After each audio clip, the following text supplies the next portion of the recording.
Good afternoon, everyone. Thank you for joining us again at Power by the Spirit.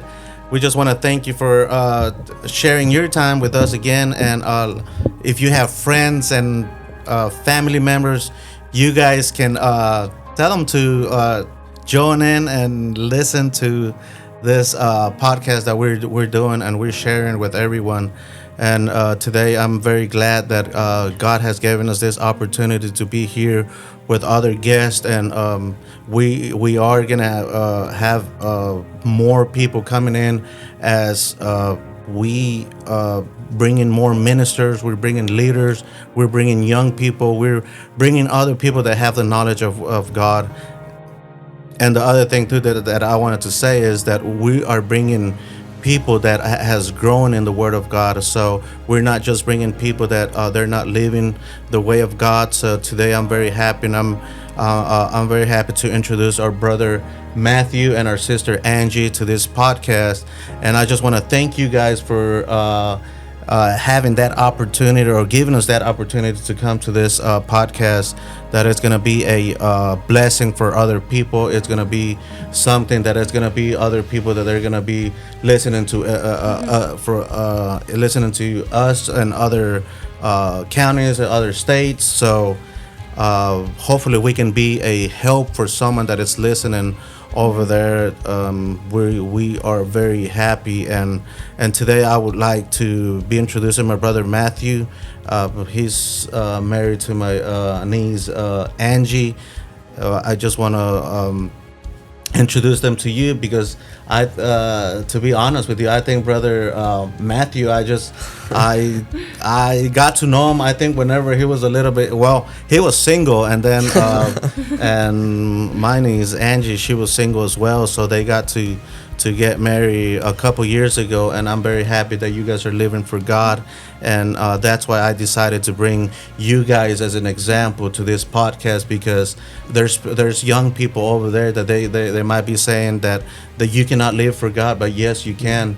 But you just got to have that God in mind. You got to have God in your heart so you guys can keep going forward. So that's why I just want to make an introduction to you guys, to everyone, to all the audience that it's out there, and they want to get to know more young people. And later on we're going to be talking about how you guys can get to our church and get to know young people like that.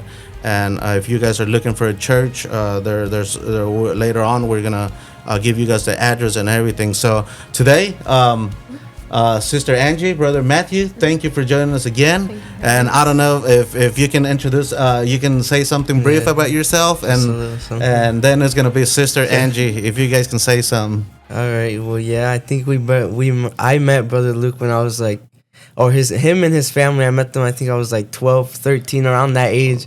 I was young. I had just barely moved from, a new church.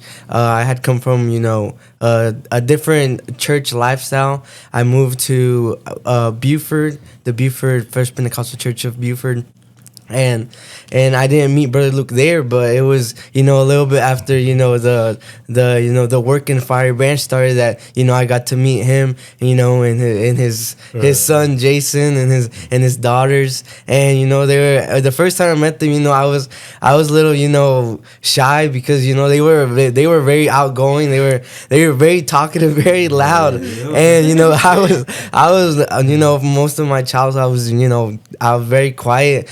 I didn't like to go out and talk to new people, but seeing Jason, how crazy he was, I was like, I kind of like this guy. He's crazy, and he doesn't really care what anyone else thinks. And yeah, and then I met them. I was. So in these past years, we've been, working together, in the ministry. Right. And yeah. Sister, I don't know if there's anything you can introduce yourself. First of all, I'm glad to be here. I'm thankful and grateful for this opportunity to share a little bit. I can't say that I met you like so long ago because I've met you ever since I was born. I guess in some sense you're my uncle. I remember you guys starting to come to church probably like around. I was really young. I think I want to say like probably 12 or 13. Yeah, I think so too. I think 14, 15. Yeah. I don't remember, but it was around there. And I remember y'all starting to come to the church. And I seeing like the way that God's transformed out, like that was something that I was able to witness. Like whenever I was little, I was like, oh, like it's crazy now that my cousins are coming, they're gonna be a part of this church just over now too.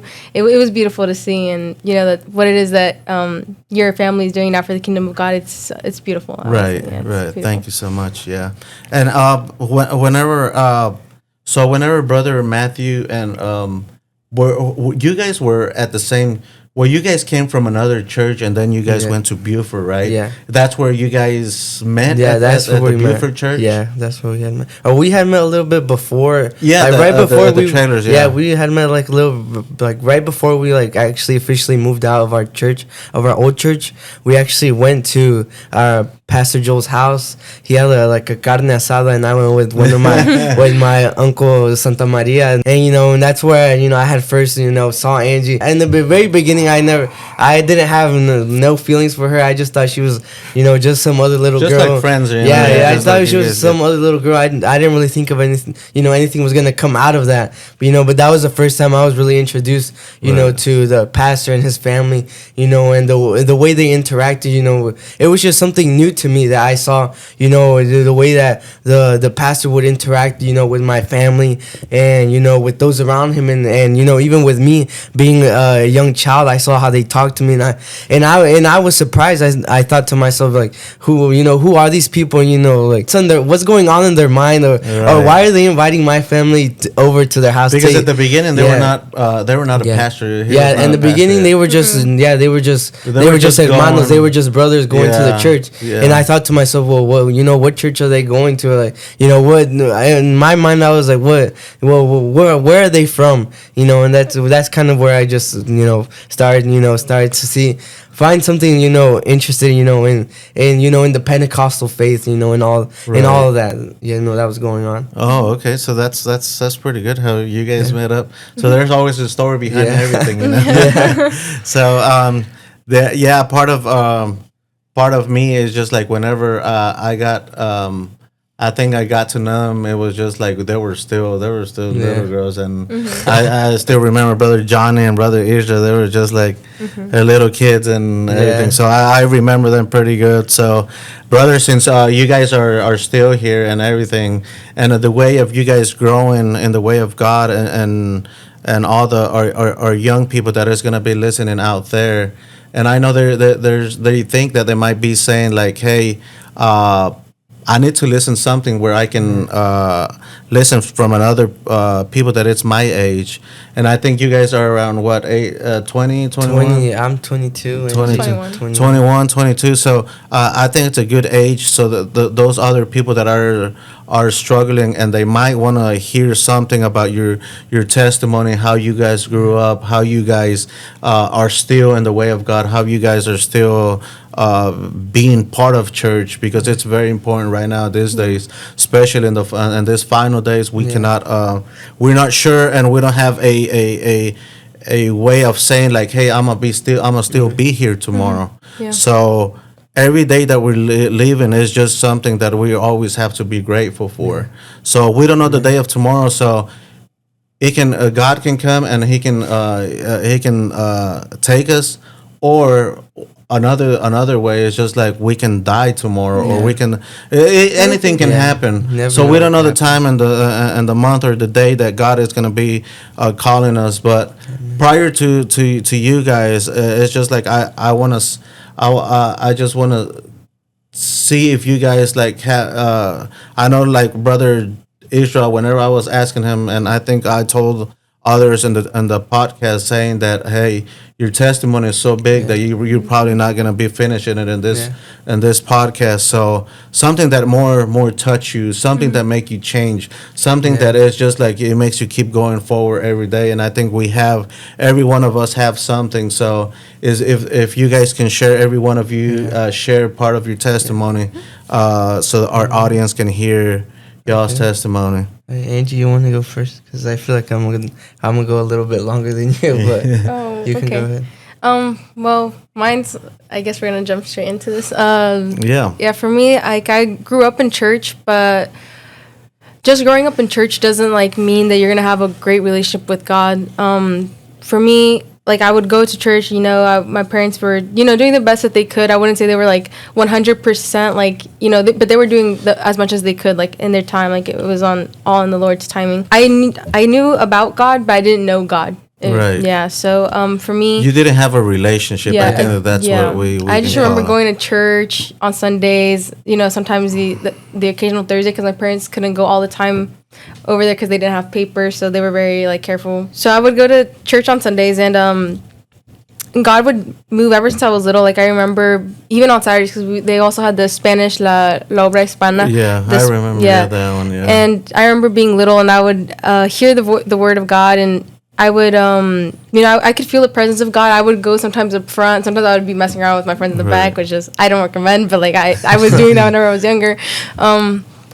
I also remember whenever Brother Copeland, like he was Pastor Timothy Copeland, Lord bless him. He was a very big part of my parents, like of them like changing. Like I wouldn't, if it weren't for him, or like him like following the voice of God, doing His will, doing the Lord's will. I don't think I would have grown up in the same household that I was thankfully be able to grow up in. right. He was honestly like one of his most infamous messages was Christian first, and he truly was a Christian first. And I remember that message, Brother Jordan Copeland said, too, like be Christians first, and I think that's what every one of us have to have on a daily basis in our lives.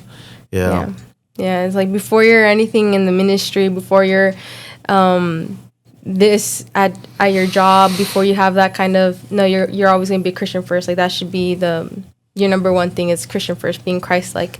But back to the part of a little part of my testimony is so for me not being able to, like, I knew about God, like I remember my mom like also having, like Mateo mentioned, Christian movies like that would entail like the actual Bible stories. Like I remember like growing up, and I love the Bible stories. Like that's like all I was able to watch because my mom took away Dora and other stuff like really early on in my childhood, because she was like, no, you're becoming too obsessed. But I'm glad she did that. She was like, no, we're gonna focus on God. Like she took away like a lot of stuff in our household.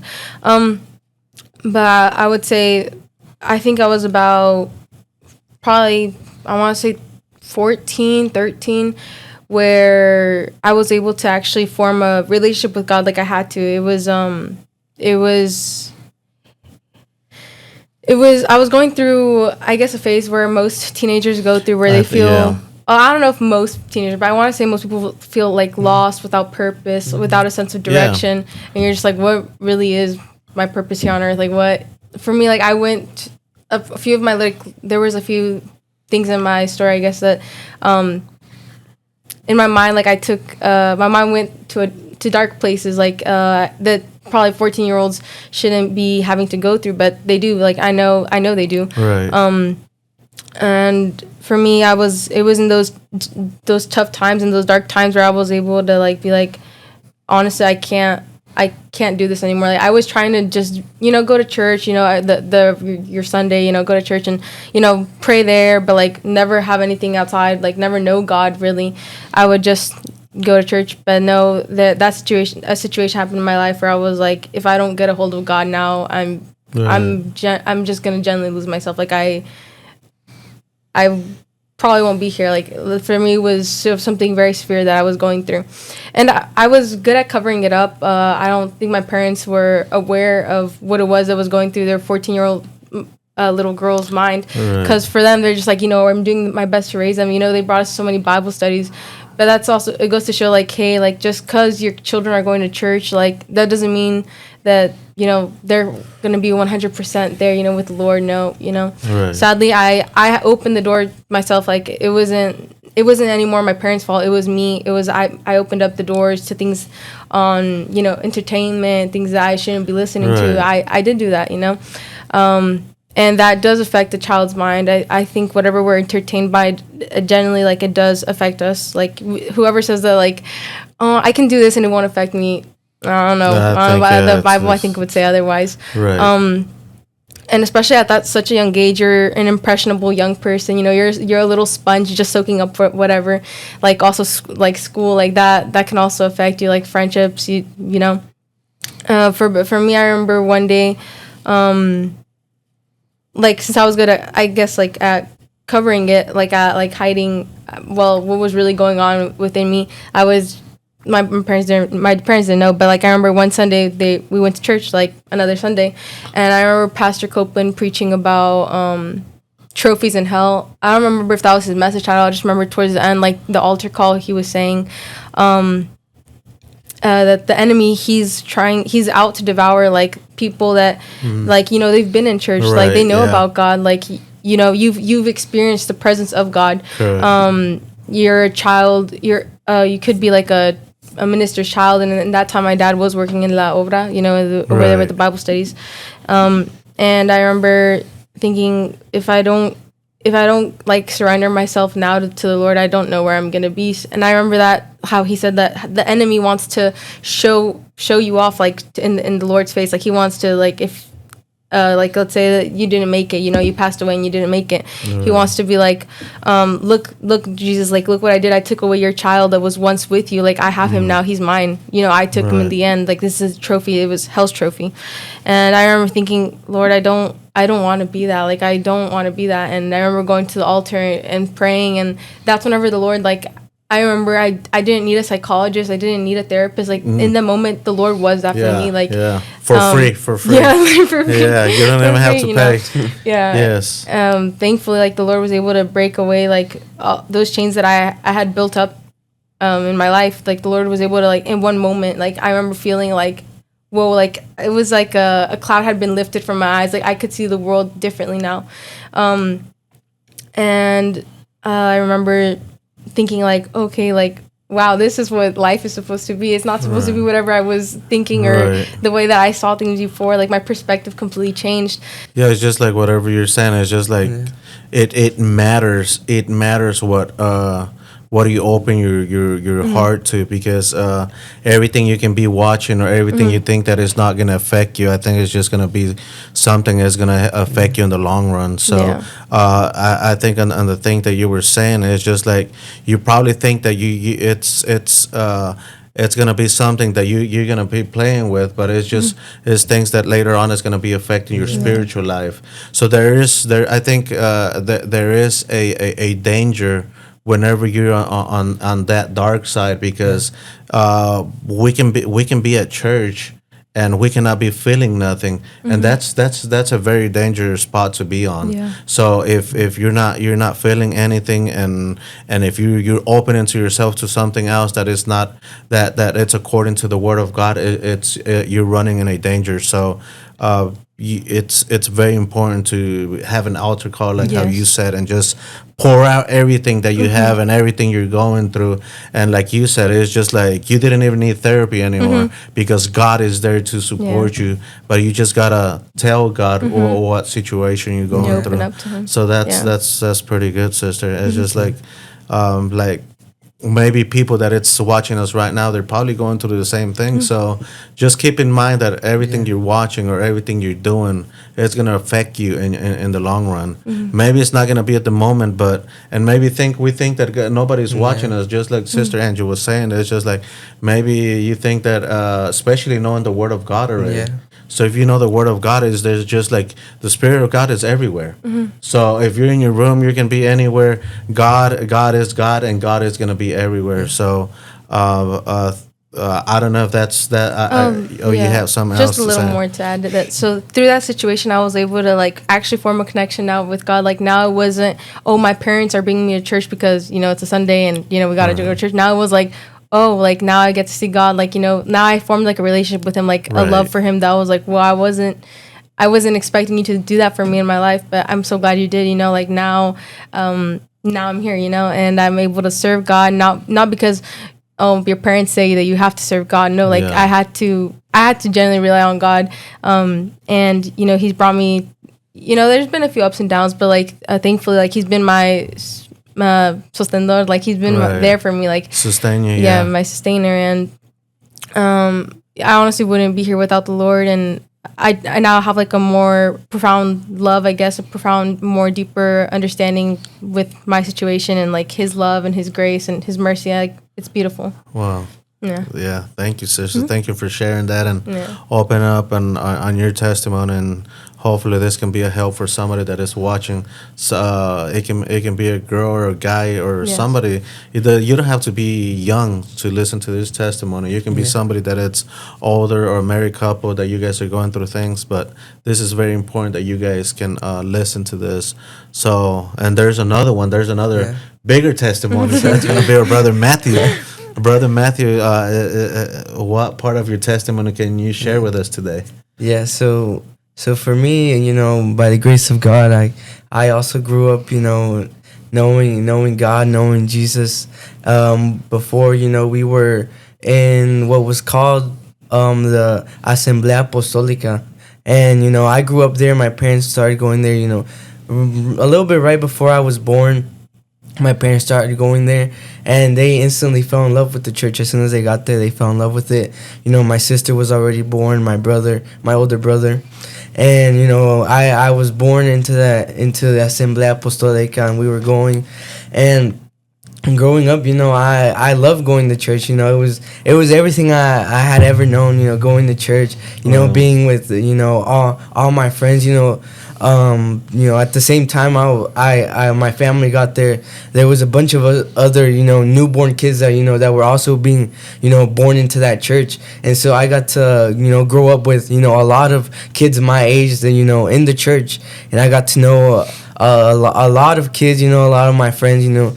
To this day, you know, we sometimes we see each other, you know, when we go to some conferences, and you know, growing up, you know, I love going to church. My parents, you know, they would always get me dressed up nice in a suit, you know, get me, you know, full of cologne, you know, put me that nice cologne, and I was going to church, you know, and you know, my parents, they love serving God, and you know, after a while they started serving in the church. My dad, you know, he was an usher, and my mom, you know, she was a leader of las hermanas, or they would say las dorcas, in that church.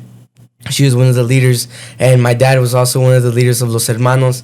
And you know, and my family was always serving God, you know. And growing up, you know, things started to get a little bit shaky in the church. You know, the church started to go a little bit downhill, if I could say that. You know, go a little bit downhill, and you know, things started to get rocky. You know, relationships in the church. You know, certain families in the church were starting to, you know, have disputes, and you know, it got completely messy to the point where my parents said, you know what, we need to take our children out of this church, because you know, they're not gonna grow. They're not gonna you know, grow in God, you know, in their ministry. And by that point, you know, I was 10, 11-ish when, you know, they were starting to think about that. And by that point, you know, my brother had already completely left church. You know, my sister was, you know, at the brink, or at the point, you know, of leaving church as well. And my parents, you know, they never really told me much of what was going on, but you know, I could tell in their face, you know, the way they would interact. I could tell that, you know, they didn't want that same life for me, or you know, they didn't want me to go through that same lifestyle. And so, you know, that's when, at the age of like 12, when we officially, you know, left church, and that's when we started going to the First Pentecostal Church of Buford, and that's where we officially met, you know, Pastor Joel and his family. Well, he wasn't Pastor Joel just yet, but you know, it was Hermano Joel in that point in time, and we met them. And I remember going to, you know, the church in Buford, and I saw, you know, the way they would worship God. They would sing, they would jump, and you know, it was something, you know, different for me. It was something, I saw the young people praising God, you know, freely. You know, they didn't care what, you know, anyone was if they were looking at them, or if they were, you know, saying stuff about them. But I saw how, you know, they were even, you know, little babies running around the aisles, you know, while people were praising God, and I saw that, and I was in shock, because you know, it it had been such a long time that I had seen, such a free worship of God, because young I had seen it at the beginning, in my early age, but growing up I had completely lost, the thought of that, or seeing that, that free spirit, moving, in the church, and at the age of 12 I saw it and I said, well, what's going on with these young kids? Like these kids are, acting out, or these kids are crazy. And in my heart, and in my person, I would say, like these kids are weird. Like, what are they doing? Like, why are they acting up like this certain way? And and my parents would tell me, hey, Mateo, ve a sentarte con los jóvenes enfrente, because in the Buford church they had a section where it was the was young, just probably like a different environment, right? Yeah, it was the young girls on one side, the young guys on the other side, and in the middle it was all the hermanos. And my parents would tell me, hey, Mateo, ve a sentarte con los jóvenes, because at this point I had already met brother Alex and brother Luis. I had met brother Diego and brother Angel, and I met them, and my parents were go sit with them. They would sit with the young people, and I would tell my parents, no, like I don't want to go sit over there. They're weird, like they're crazy.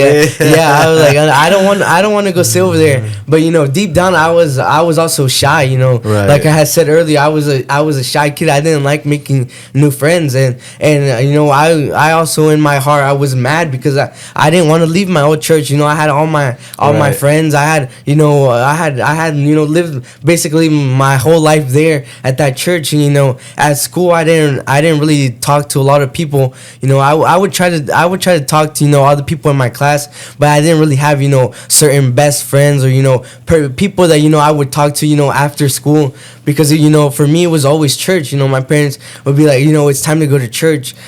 Fridays we would go to church. Sundays we would go to church. All day. Sunday at church. Friday all day at church. And it was everything I knew. And deep down I was like, no, I don't want to hang out with these new people. I want to go back to my old friends, to my old church. So when my parents would tell me, hey, siéntate con los jóvenes, I would be like, no, like these people are crazy. And I remember going one Saturdays they would have Spanish church, at Buford. That's when, the whole Spanish congregation would gather up. And I remember that service, the Holy Ghost started pouring out, and all those hermanos were, running around the church. And I saw brother Luis running with some of the other kids. And I said, what are these kids doing? They're, I told myself, they're just trying to race around the church. They're not even actually doing it, because they feel the spirit, or they don't actually know what's going on. And I would see them running around, and I said, what, these kids are crazy. They're just trying to race each other. They're not actually doing it for God. But that, that was just me and my spirit, not trying to acknowledge that this is a new environment, this is a free worship of God. And growing up, we continued going. My parents said, what, this is gonna be our new church. They love the free worship of God that was there, the spirit of God that was always moving in each service. And and in that moment when they said, what, we're staying here, I said, God, well, I guess, I can't really do anything. I'm 12 years old. I can't just call a taxi and go to the other church.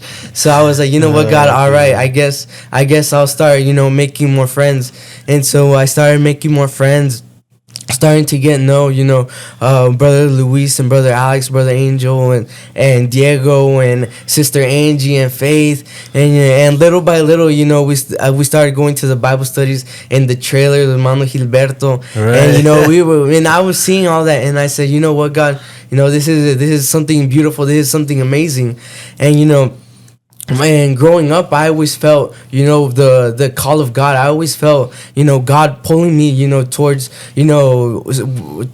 serving Him, not just on the platform, but, at home, in my personal life. I always felt God, trying to call me like, hey, Mateo, I'm calling you to serve me. I'm calling you to, do more in the church.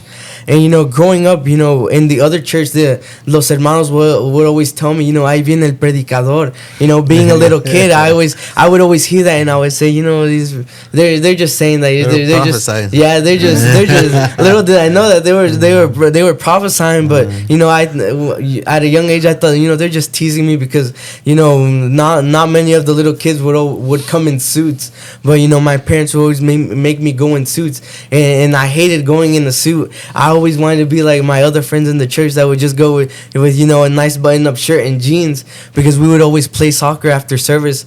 But, you know, I hated going in a suit. But, you know, in Buford, everyone would always wear a suit to church. You know, no matter if it was midweek service, Sunday, they would always wear suits. And I said, you know what? Well, I have to get, you know, I have to get used to, you know, wearing a suit all the time now. So, you know, just growing up, I always felt like the tug of God, you know, pulling me towards, you know, the ministry. But, you know, in my personal life, I knew I wasn't gonna. I felt like I couldn't fulfill that role that God was calling me to, because I knew, you know, in my personal life I wasn't reading my Bible, you know, I wasn't praying, I wasn't, you know, fasting or doing things, you know, that Christians should be doing. And, you know, I always got lost, you know, in social media, not really social media, but entertainment, you know, and games, you know, trying to, you know, enjoy myself, you know, enjoy my time, you know, as you know, young people do nowadays. You know, they're nowadays kids are stuck to their tablets and all these things. You know, before I didn't really have a tablet, but, you know, I had an Xbox that after school I would always go and play. And I would always feel, you know, when I would go to service, you know, on Sundays, I would feel, you know, the Spirit moving and God telling me, like, hey, Mateo, you know, it's time to lock in. It's time to get right with God. But and I would in the moment I would say, you know what, God, I'm gonna do it this time. But I would go home and, you know, I would say one thing at church, but I would go home and, you know, go back to, you know, playing video games, you know, entertaining myself with movies, shows, and all these things. You know, not really music, because I was never really one to listen to worldly music, or, you know, just any music in general. And you know, when I was young, I just never really listened to music except for the ones that, you know, the Christian music that my parents would play. But it was always the entertainment, you know, shows and movies, games that was always drawing my attention. But I knew deep down, you know, God doesn't want me, you know, to waste my time doing, you know, watching these shows, doing these things. I knew that He was always calling me to read His Word. And, you know, and my parents would also always push me. My dad and my mom would always push me. Hey, Mateo, lee tu Biblia. You know, has leído tu Biblia hoy? And I would say, you know, I would lie to my dad. I'd be like, yes, you see, leí una escritura. And I would just quote him, you know, Psalms 23. You know, Jehová es mi pastor y nada me faltará. And, you know, and I would just do the same thing, the same routine. You know, my dad would always tell me, and I would say, yes, Dad, you know, I'm gonna read my Word. But I would never do anything of sorts, you know, pick up the Bible or anything, you know. But growing up, you know, as we started to move out of Buford and start to go, you know, to Oakwood, to Fiery Branch, and the church started to grow, and we started to move, you know, from the houses and go into the little building. You know, I saw that, you know, God wanted to use more young people in the ministry, because I would see Brother Jonathan, you know, playing drums and singing, and I would see Brother Diego playing piano, and I would say, you know, they're gonna need more help in the future. I saw more people going, and I thought to myself, you know, they're gonna need more help, you know. And Brother Israel was also there helping out, and I remember one day I told Brother Israel, hey, Brother Israel, can you teach me how to play guitar? I want to learn how to play guitar. Because, you know, my older brother would play guitar at our old church. He was one of the lead guitarists, and, you know, I you know, siempre me agarraba la atención, you know, the guitar, you know, to pick it up. And so I told Brother Israel, hey, Brother Israel, can you teach me how to play guitar? And so Brother Israel taught me how to play guitar. I started playing. I didn't start playing on the platform because, you know, I was too scared to actually play up front, because I always thought, you know, I was gonna mess up everything. So I would tell Brother Israel, you know, I'm not ready to play on the platform just yet. But, you know, every time there would be like vigilias or something going on, you know, they would let me and a couple other people, you know, play a special song. And from that moment on, I said, you know what, God, you know, I love, you know, playing an instrument for you. I love, you know, worshiping you, you know, freely. I love worshiping you, you know, in this way, you know. And so I started, you know, getting more into the music. And little by little, I started, you know, getting a little bit better at the guitar. I wouldn't say I was an expert, you know. I picked it up for a little bit, you know, but you know, I completely left it after a while, because I thought it was too hard, you know, to continue. But the church started to grow, and we moved to the building where we're at now with Bishop Stewart and their church and OFC, and we started going there, and we the whole church moved to that building, and I started playing drums. I remember it was around like COVID time. It was like 2020. Around that year, I started playing drums for the church, and that's where I started, actually playing during services. I would play drums, and help all the brothers. I try to help them out as much as I could, playing drums, whatever I could do, help them out. And at that point, I was completely devoted, or I thought I was completely devoted, to playing drums and being in the music ministry. And I thought to myself, this is the spot that God has for me. I thought to myself, I'm gonna be playing drums for the church for the rest of my life. Like this is gonna be my ministry right here. I thought to myself, I'm gonna become a beast drummer. I'm gonna be the best of the best, playing at the best conferences, and So what you're saying, you guys were doing it during COVID? Yeah, it was during COVID when I officially went like head first into the music ministry.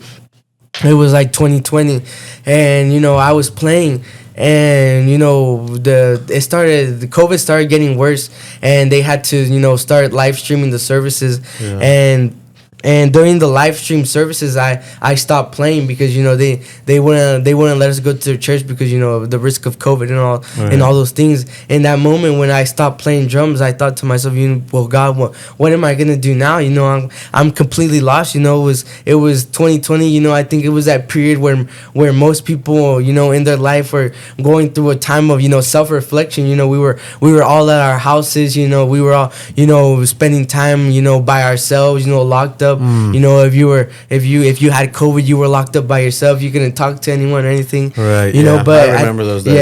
At that point, 2020, I'm pretty sure my sister had already gotten married. My brother was already married. I was the only one at home with my parents. So I was alone at my house, and I had always a close relationship with my sister. She was always the one I would talk to, hang out with. When I was home, I would always be talking to her. Hanging out with her. But at this point, 2020, there's no one. It was just me and my parents. And I didn't. My parents were always reading their Bible.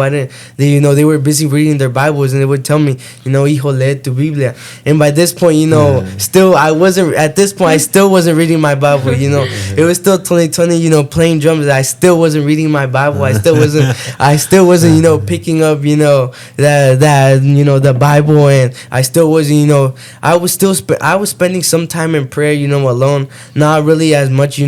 As I should have been. But I was praying here and there. But I still hadn't completely touched my Bible. And God, in that moment, God was, trying to work with me, in that point. Right. I was completely lost. I was confused. I felt like I was alone because there was no one.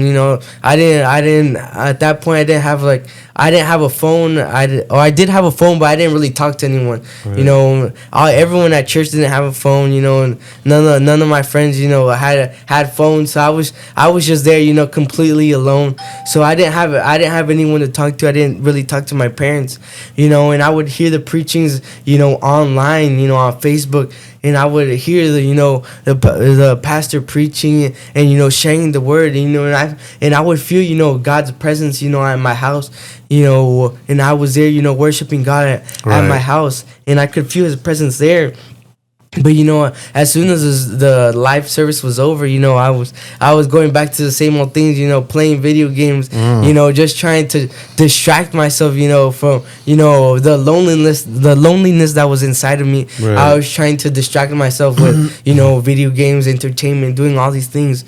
And so it wasn't until a little bit later into 2020 when everything was kind of getting back to normal. We were going back to church, and I remember going, I think it was our our second time going to Misión Posible, the conference in Memphis, Tennessee. It was like our second time going. I think on the first episode I said Misión Imposible. It's Misión Posible. Yeah, Mission Possible. I gotta fix that. Misión Posible. Yeah, it was like our second time as a church going to Misión Posible, and I remember in that service, I don't remember exactly what brother what evangelist was preaching, but I just remember in that service, I was asking God, hey God, if I'm not sure if what I'm doing is right, or I'm not sure if I should just really commit myself to the ministry, to doing so much more than just playing an instrument.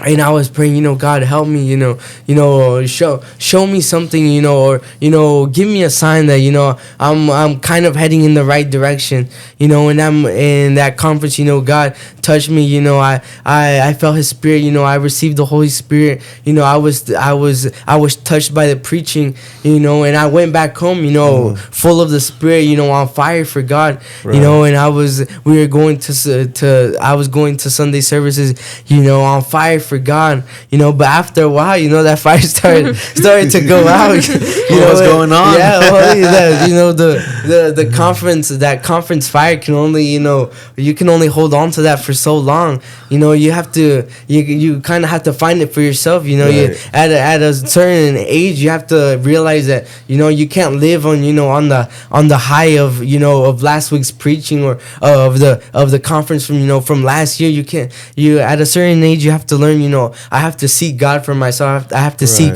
that spirit, that fire for myself. You can't, take your fire, the fire, from, your pastor, your parents, they can only do so much for you. As a young person, you have to learn, I have to seek God for myself. I can't be living on the prayers, of my parents, on the prayers of my pastor. You have to come to acknowledge that, hey, I have to have my own prayer life.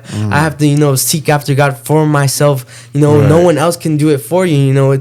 It's something that you have to learn, on your own. Your walk with God. Learn by yourself, to pray, to fast. You have to tell your flesh, hey, it's time to give up those things. It's time to let those things go. And it's time to work in the Spirit. It's time, to live in the Spirit. And at that point, I was still a little bit lost. I started working full time. I was working at Walmart. I was doing 4-hour shifts at Walmart, trying to do it daily, trying to make money. As a young person, you want to make money, start buying your own things. Exactly, start trying to pay for your own stuff. Because, after a while, you get tired of your parents telling you, oh, yo no te voy a comprar eso, or, no, tú no necesitas estas cosas. So I was at that age, I think I was like 16, 17. I was like, I'm going to start working. I'm going to start buying my own stuff. And so I started, I started buying like the brand new iPhone. I started buying the brand new Xbox. And I thought, this is the good life. I'm working. I got money, I'm going to church, I'm playing drums, and I thought to myself, I think I'm doing okay, but in reality, I was completely wrong. But at 16, 17, I didn't really know what I was doing, fully, completely.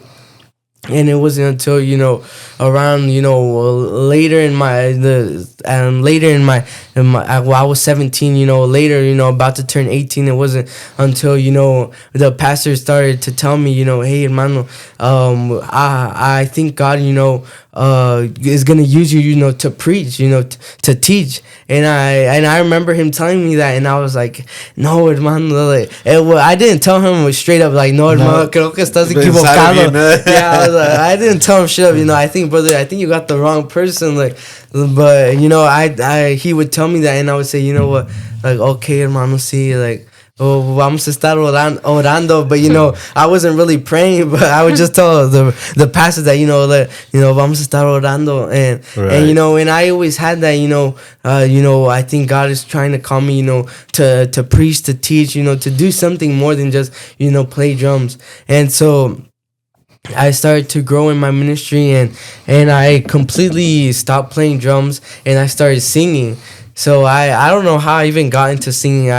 The transition from playing drums to singing, I'm completely lost on that. I don't know how that even came to happen, but it just happened. I started singing, and I started singing, and I started, at this point, I felt God was calling me to do more, so I started reading my Bible more. At this point, I was still working at Walmart, but I had stopped going to some of the youth events, that they were having at the church, and my parents had told me, hey, hijo Mateo, estás faltando mucho a la iglesia. Like, creo que ya es tiempo, que busques otro trabajo, because the Walmart wanted me to start working more hours. They wanted me, to start working more, and as a young person, I wanted to work more, but the church and your walk with God, it's more important. And then my parents would tell me, hey Mateo, you're starting to faltar más a los servicios,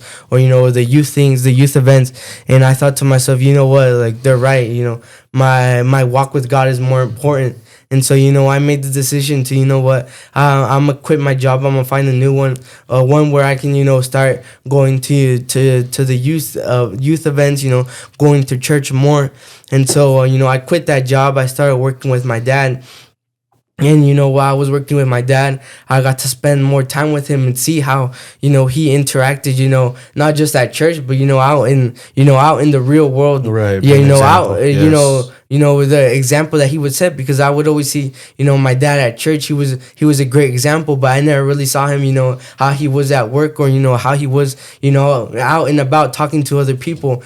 And I would go to work with him, and I would see how he was in a real Christian outside of church. And I saw the way that he would talk to, to his other co-workers and all, and those that he would do business with. And I saw all that, and I said, what, God, like, I the way that he talks, with dominion, every time he would talk to someone, he would always, talk about the Bible and bring up scripture. And I would say, what, God, like, I want to be like that. When I talk to new people, or when I talk to those around me at work, I want to be able, to bring up the word of God, scripture, the things of that sort, bring up, church, and, my walk with God. And I would see that, and I was inspired, and I would say, and I would tell myself, what, God, I think it's time for me, to fully lock in. It's time for me, it's time for me to take things seriously, because I would see, the example that my dad would give, the sacrifice that my dad gave, for my family, my mom and my dad, all that sacrifice they made, to take us to church. And I would tell myself, why would I throw that away? The sacrifice that my parents made, to bring us into the gospel, bring us into this Christian way of life. And I thought to myself, God, I don't want to throw that away. I don't want to make my parents sad, or I don't want to make them fall into a state of what went wrong with our way of instruyendo, or instructing Mateo. And I would tell myself, what, God, I just don't want to cause my parents to stumble or to fall in a way that thinking that I was a bad Christian, or they didn't teach me right. So I said, what, God, I'm going to lock in. I'm going to start doing things right. I'm going to start, going to church. I'm going to start praying. I'm going to start reading my Bible. And so it wasn't until, I was like 18 when I started to actually, full head in, I'm going to start doing things right. I'm going to start, fulfilling the will of God in my life. Because, up until that point, I was just being, a fake Christian, if you would say. But to that point, I was one way in the house of God, and another way outside. So at that point, at the age of 18, I said, what, God, I'm gonna start taking things seriously. And that's when I started to start talking to Sister Angie. That's when we started, actually talking a little bit more. And I would tell God, you know what, I want this to work out, and I'm gonna start focusing on church. I'm gonna start, taking things seriously, because I didn't only want to be better for myself, but I also wanted to be, better for Sister Angie. So I said, you know what, God, I'm gonna start taking things seriously. And so I started singing, up on the platform. I started, taking the word of God more seriously. And, and God was, using me. God was using me to, to be an example to other young people, in the church. God was using me, to just help others, if they were lost, or, if they were confused, they could see me and say, you know what, Mateo, there's something, different in Mateo. He's not acting, the same as, other 18-year-olds are acting. He's not acting the same way, as, other teenagers are acting. And, I was always, every time los hermanos would see me, they would always tell me, hermano, estás bien serio. Like, you're always, you look so serious all the time. And, I was, it was that time, when God, was really, working in me. And yes, I look a little bit serious, but, I was always trying to be the funny guy, around Brother Jason and Brother Luis and Beto. I was always, trying to make them laugh. We were always trying to have a good time, but in that time, I was also, trying to focus more on God, trying to focus more on my relationship. And so I started focusing more on my relationship with God, and God started working in me.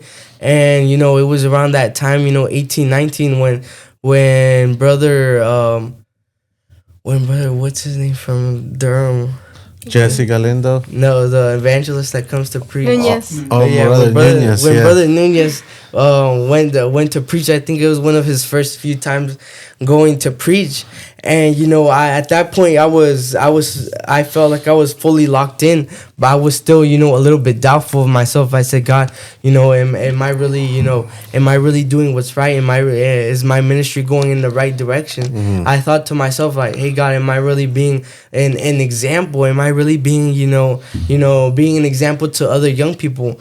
And it was like a Friday service when he was preaching, and it was altar call, and he called up whoever wants to come up and pray. And I remember being there, and I was praying. All of us, all the brothers were there praying, and and in that moment, I kind of just blocked out all the noise that was going on, and I told God, I said, I made a simple prayer. I told God, hey, can you show me a sign, or can you give me something, or can you tell me, give me something, that will show me, or tell me that I'm heading in the right direction, and in that moment, there was another young person that is a young guy that I had known most of my childhood. He came up to me in that moment. He came up to my ear, and he was like, hey Mateo, like, I don't know why God is telling me to tell you this, but he was like, hey, like, God is telling you that you're going in the right direction, that you're going in the right way. And hearing that, I was like, I was in shock. I was like, God, like, that's what you were waiting for. That's what I was waiting for. Yes. I was shocked, because I was like, I didn't expect like it was gonna be in that moment, but that brother came to me, and I was like, oh wow, like I stepped back, and I was like, wow, God, like, I didn't expect. You feel like a relief. Yeah. I was like, wow, God, I didn't expect you to do it like instantly. I didn't expect you to do it right away. But after that moment, I was like, you know what, God, I think I'm going in the right direction. I think that this I'm doing okay. I think I'm doing good. And so I started focusing more on my spiritual life. At this point, I had completely by this point, I had already given up entertainment, playing video games. At this point, I was like, you know what, I'm going headfirst into all of this. And so from that moment on, I never looked back. Later on, you guys know, I preached one service. I started teaching Sunday school. Right. When my brother Lucas started teaching Sunday school, and it's something that I personally, younger, never thought, it would come to pass. I never saw myself, at that point, preaching a service, or Right. teaching other young people, this Christian, this walk with God. I never thought I would find myself ultimately, teaching other young people. And so God, through the years, he helped me, he transformed me, by the grace of God, that we're here now, with you Amen. in this podcast. Yeah, brother. Wow, that's Quite a long impressive. Yeah, that's Really long impressive, and story. that's part of the testimony that people wants to hear, because they in the moments of struggles, in the moments of things that you guys, especially you guys that are young, and I'm not saying that us as older people don't go to struggles as well. We do, but we see how this world is. It's right now. It's just like upside down. There's a chaos outside, and I think God, it's always using young people right now. But you gotta let yourself be used. Yeah. So the other thing I was gonna ask you too, brother, and I think the other thing that I was gonna touch base on too is just like during COVID, and you were saying that that you guys were still practicing in the Yeah. time of that COVID, and some people were stopping. They stopped going to church. They were afraid of getting sick. This virus that was going on, Yeah. it was just so contagious. So people at that time, they start getting cold Yeah. spiritually. So Yeah. they start getting cold. Yeah. They start getting they start not going to church. They were not seeking God anymore. So if there was like a service at home, and it's just like a stay at home deal, it's just like they won't watch a service no more. They won't have that. They stop having a relationship with God, and that's when people, I think the devil took advantage of that, and there's a lot of people that didn't make it to church back again until Yeah. right now they backslid, Yeah. and they're not back to church. But if you guys are listening to this podcast right now, we want to encourage you guys to it's never too late. If you Yeah. still have life, you still breathing, and you still have this time, let's get back to Yeah. church. You heard this testimony that it's just, there's nothing impossible. God has always something Yeah. for us. Even though we were talking with brother Israel, we were talking with brother Jonathan, there's always something at church Yeah. that we can do. Even to the youngest, to the oldest, there's work to do for the ministry, or for God at our church. So I know I think I have a lot of things that we can talk about, and I think I'm gonna jump to a few things in here. Yeah. And I was gonna ask you too, brother. I know you're involved in the music group. I know you're involved in with the people that sings, and you're involved in a few things at church. But one of the things that I know you're involved in is with our young people right now as Yeah. well. So there's young people that. What are the age that you're teaching right now? Like, It's 15 through 18, I believe. I think it's 15 to 18. 15 to 18. What can you tell those people that or young kids that I know later on, like I said, we are gonna share the address later on. Yeah. But what are the main topics that you guys talk during Bible school? What do you guys teach those kids in Bible school? All right. In Sunday school class? Yeah. Yes. Well, right now we're going through it's called Truth for Life, I believe, and Right. it's from UPCI Publishing. It's from their house, and it's like a lot of different topics, but we mainly like to focus on things that we know that the young people are struggling with, like right, for me, like I understand, like since the Lord, a part of my testimony also is that I struggled a lot with entertainment and letting that go, because for me, like I would hear them preach like no movies, no shows, no Hollywood, and I was like, but some of it's not even that bad, like for me that's like something I really struggled with letting go. But then Right. like I remember hearing a preaching by Matthew Tuttle, and it was called Prayer Request from Hell. The one that from Brother Nathan Cox too, the one that he just did at I forgot the name he of did the amazing. Was it amazing Peak? job. Yeah. The most recent one. Yeah, the most recent one. Wow. If nobody has heard that one, I encourage you guys to listen to it. Yeah. So what else? Sorry for You're good. You're good. For me, it was a Prayer Request from Hell by Matthew Tuttle, and he was talking about how there was towards the end, like this was one of the main parts that I was like, okay, whoa, where he's saying people want to check their won't be able to check their bank accounts whenever they're standing before judgment. People aren't going to be looking at the latest shows. They're not going to be looking at the latest movies, at the latest pop stars. They're going to be there's going to be them and God, and he was saying, he illustrated something that I thought was very moving for me. And he said, if God in his loving mercy could take out a soul from hell, what would the first thing that they would do if he gave them an hour? They wouldn't be, checking their bank accounts. They wouldn't be looking at shows or listening to this or, they would be running straight to the church, and they'd be wanting to, get baptized. They'd be wanting to receive the Holy Ghost. They'd be wanting to live for God, the best they could. But he says, but that is also like just a story. Like it's something that's out of the impossible. It can't happen. Right. So we have one life to live, and let's live it, with direction. With living the Word of God, in our lives. Right. Yeah. That's pretty good. Yeah, so we talk about like struggles like of entertainment and just like the daily struggle of being a young person, going through going through this world. There's so many things that that young people encounter nowadays, whether it be depression, thoughts of suicide, whether it be stuff like that, that trying to attack a young person, and in the Sunday school we try to give lessons, throughout the whole Bible. You find instances of most recently, one of the most recent lessons, was about, David and how he fell into sin. And, we were talking to the young people, telling them, you can have, a prayer life. We know that David, he was a man that was after God's own heart. He was a man, that was praying to God, worshiping God with all he had. But, he fell into sin. And so we were, talking to the young people, we were telling them, we go to church and we pray, we fully worship God, but we can also, fall into sin, like David. So, we were telling them, we have to be careful, as young people, there's a lot of things now that are in the world that, are geared or, are positioned, to grab, a young person's attention.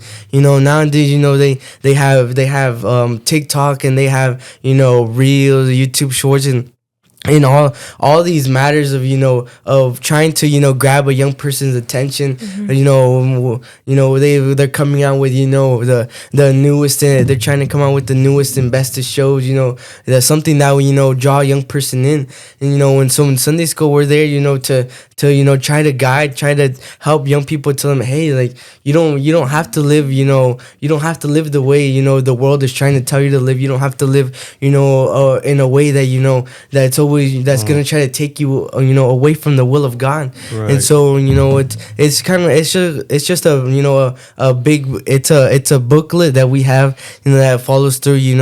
It's like 3 months long. I think like 3 months long, and each month is a certain topic.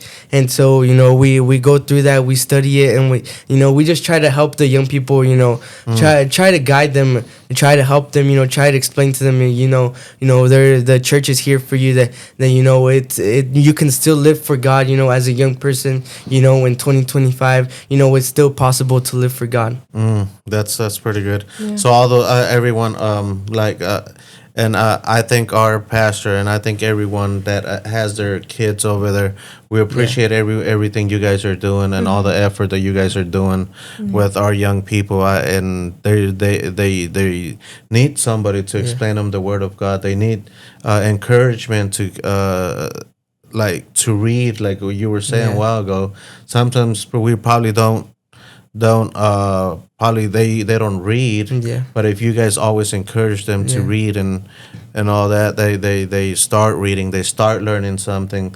So Yeah. once they'll remember, like whenever you were younger, Yeah. or well, you're still younger, but whenever you were going to Bible school and all Yeah. that stuff, you remember the things that they taught you. So you basically, it's probably, we're not gonna get everything, but we keep Yeah. something in us to always keep it in our hearts. So we're gonna jump down again to our time. Like I told you guys, I make a big list and everything. So Yeah. it's just like we're not gonna finish Yeah. everything. So I just like a breakdown on Psalms 1 through 6.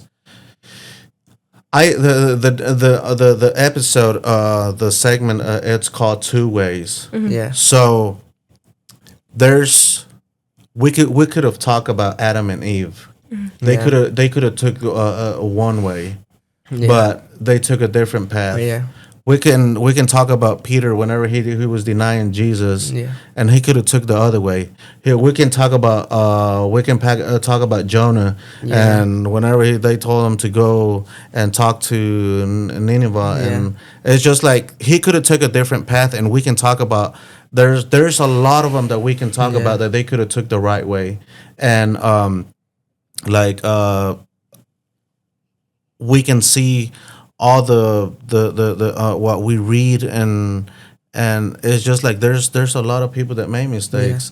And I know that God sees every one of us that we make mistakes, but we got to come back and see and check ourselves. So that's why we named this segment that the two ways. There's always a right way, and there's always a wrong way. So on the first one, on the first I don't know if you guys want me to read that, or you guys have a little bit knowledge of what we can of we were talking about.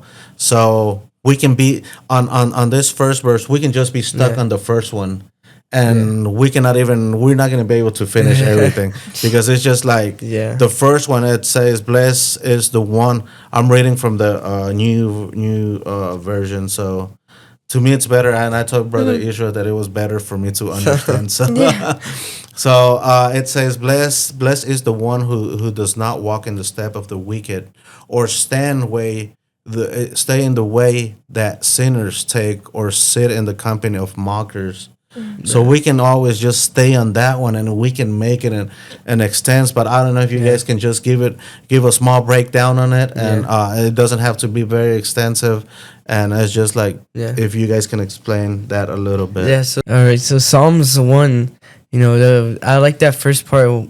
Where it says, blessed is a man that walketh not in the counsel of the ungodly.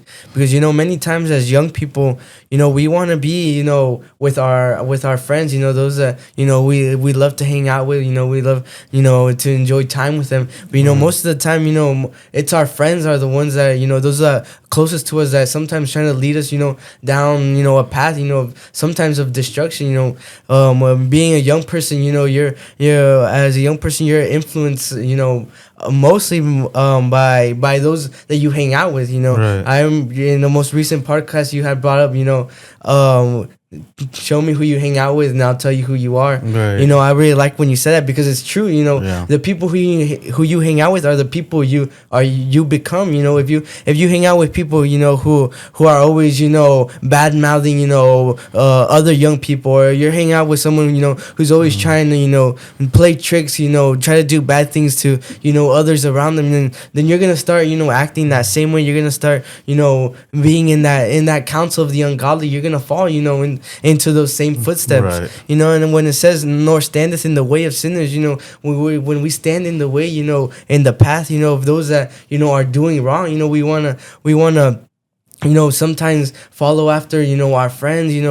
We want to follow after those that we think they're the coolest, or they're the best people to hang out with. Right, Those are sometimes the people that are trying to lead us down a path of destruction. And little do we know, we start to stray away from our walk with God. We start to stray away from that faith, that strong firm foundation that we used to have. So we have to be careful when when we try to, follow in the footsteps of those that, aren't, are seeking after God or seeking after His Spirit. And Angie, I don't know if you have anything to add. It's just a little bit how peer pressure also affects a lot. I would say like our youth. For me, whenever I was younger, I would consider myself a people pleaser, and I think young people, they'll tend to be like, oh, whatever's cool, like I'm gonna make this joke because I know my friends are gonna laugh, and even though like you would never say that joke like in front of your parents, or if people actually start to think, like if young people start to think like the Lord is literally listening, like He knows the words that are coming out. Like sometimes we don't no nos ponemos a pensar, we don't think about like oh, the Lord's literally listening to my words, like what's coming out of my mouth. Sometimes it is hard to be like the young person that stands up and be like, hey, I'm not gonna take a part of this.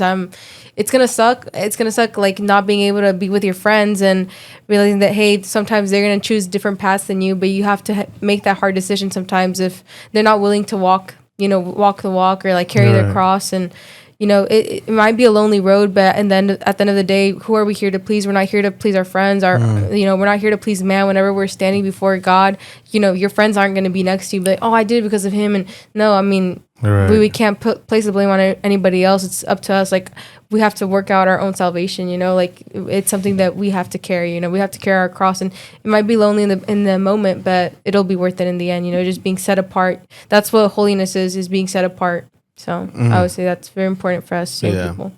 I think what I can see on this first verse, and I know, like I said, we're not gonna go through all of them, but on that verse that it's on the first verse it says counsel.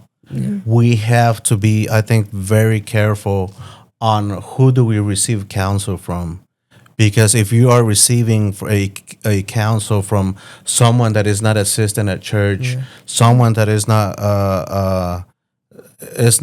basically is not living a holy life, and we're not saying that, like I said last time, I'm not saying that we are perfect, but we gotta make sure we receive or we ask counsel from our pastors, from our leaders, from our ministers, from our elders. So they're gonna have more knowledge on the things that we go through, and they have more experience. I remember one time that whenever we were, I needed some counsel, and I thought I knew everything. That in our own way and our own belief, we always think that we have the right answer for everything. But then I went to our elder and asked him for counsel. And he saw it in a different way that I see it. So we gotta be careful on who do we ask counsel if we're going through struggles or we're battling with anything, and that's gonna be very important to ask counsel to the right person and not to the person, because somebody is gonna, if for example you guys are married right now or married, and you guys want a counsel from someone that has been in a divorce like 2 or 3 times, imagine what counsel you're gonna get from that person. So we gotta make sure we're not on the wrong counsel, especially like with all this episode that we had.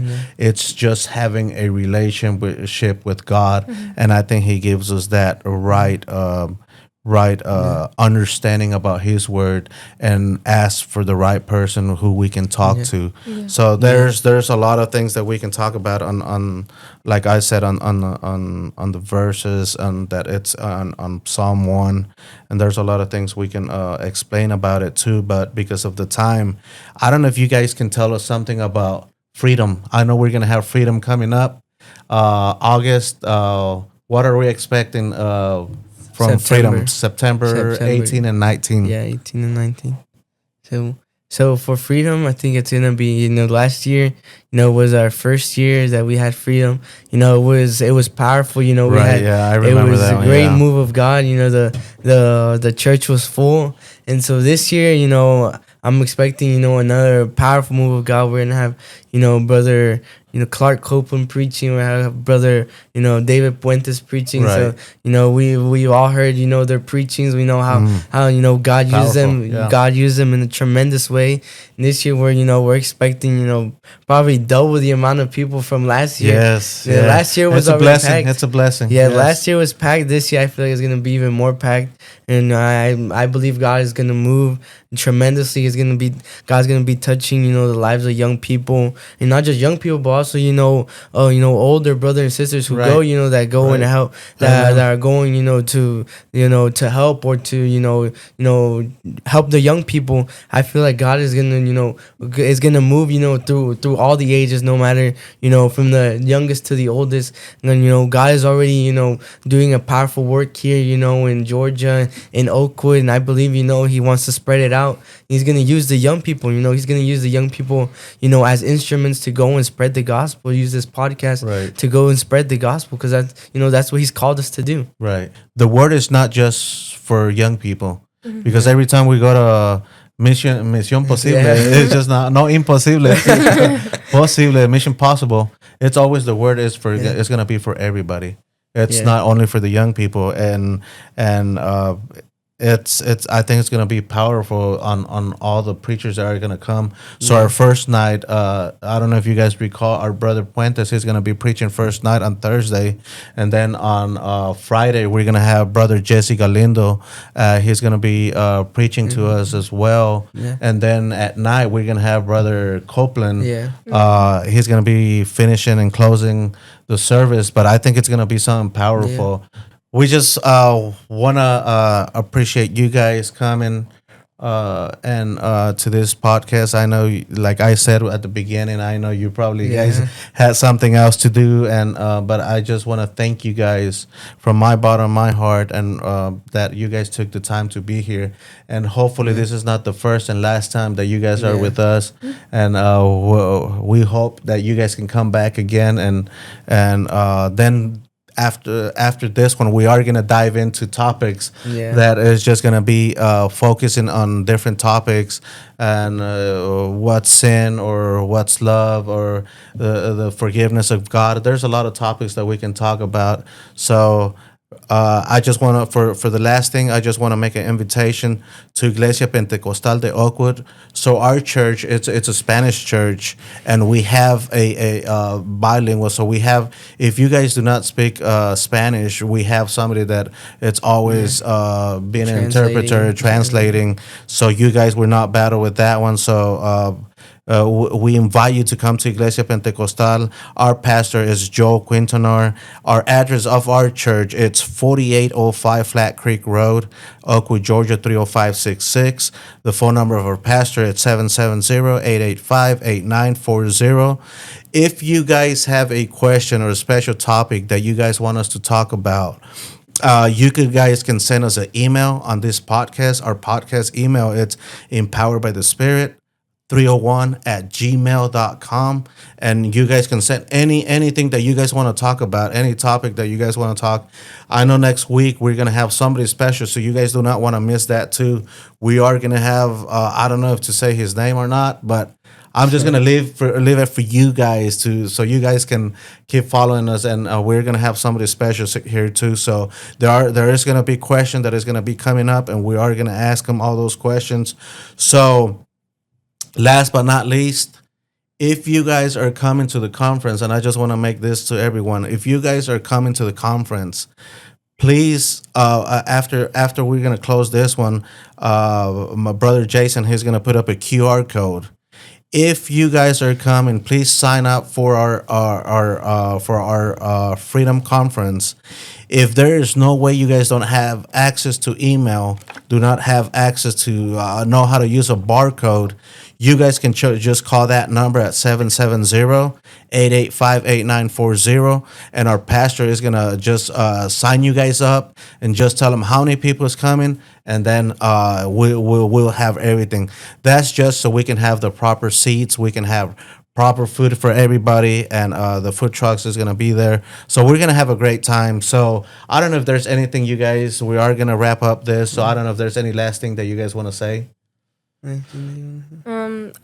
I'll just add it in real quick. For me, I would say, as cliche as it sounds, young people, I highly recommend, don't just go to church, don't just live off of Sunday and Thursday. There is a big difference. Even I've seen it in my own life. Whenever I actually pray, whenever I'm intentional about that, like it's like Angie with God and Angie without God. It's like I don't want to see Angie without God. Like it's so much better with the Lord. Read your word. It's our daily bread. It is life, and just continue. I know it's like, oh, your mom tells you that, but no, it really does make a difference. It's what's gonna like, are you gonna make the race? Are you gonna finish the race or not? That's gonna be dependent on your walk with the Lord, on your relationship with Him, not your relationship with the church, your relationship with the Lord. Amen. I would say that. And I would say, not just for our young people, that are local here in Georgia, but those that are, out there, across the, world watching us, don't wait, for the next conference, when we talk about freedom, but don't wait, today, you can change your life today, tonight you can be your changing moment, your breaking point where you say, what, God, I want to live for you. I want to follow after you, just open up your word, there where you're at, read a couple scriptures, whether it be Psalms 1, which we talk about today, or, anywhere you open up your Bible, pray, ask God, show me your will, I want you to change my life, and God will, demonstrate, manifest His power in your life, find yourself, a church or somewhere where you can congregate with people, that seek after God's heart. So we're just praying that, that this word blesses you today, that blesses, whoever's hearing this, if you're going through a time of struggle, through a time of need, feel free, to call that number that Brother Lucas gave, or send an email, to the podcast, telling us maybe you're struggling with something, you need prayer. It's all right. We're all here to pray for you. We're all here to pray, whatever you're going through. But ultimately, it's God, the one that's gonna make the move. God is gonna be the one working through all of this. So Amen. God bless you all. Well, thank you, brother, and thank you again, and thank you for the word that you guys share. Thank you for having us. It's something that our young people is growing, and we're gonna have more young people. So maybe there's probably things that we didn't touch, but we'll touch them later on in a later date. So thank you so much for joining us. And last, please share this podcast with your friends, neighbors, and we'll see you soon and for the next podcast next week. And God bless you.